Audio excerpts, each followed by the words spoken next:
That's one of my favorite all-time races too as well, because exactly what you said, the rivalry.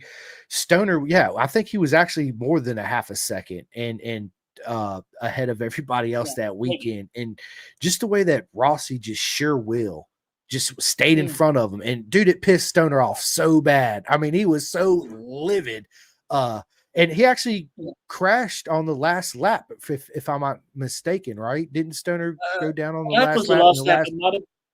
last? It was towards the end of the race. I know that. And Stoner was Yeah. leading. It wasn't like Rossi pushed him off or anything. Stoner was leading. And I think Rossi had just psyched him out so much. Yeah, but just every time Rossi knew if Stoner got a bit of a lead for a while, he would pull a gap. And then that was it. Race is over.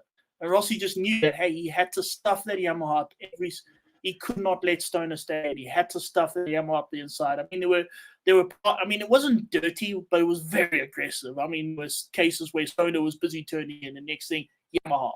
You know what I mean? But it was what Rossi had to do. He didn't have a choice. It was that or just concede that he's gonna come second. He's gonna come second, and no racer starts racing to try and come second or concede. They're there to win, and it's what Rossi had to do. And he did it. Wow. And it just shows, it just shows the legend that Rossi is, right? That willingness just to win it or bin it. I'm putting it all on the line. You are not winning today. Another thing, dude, that I loved about Rossi that nobody in history's ever done this before, at least that I know of. Correct me if I'm wrong. He's the only rider that I know that told another rider straight out to their face, you will never win another race as long as I'm racing.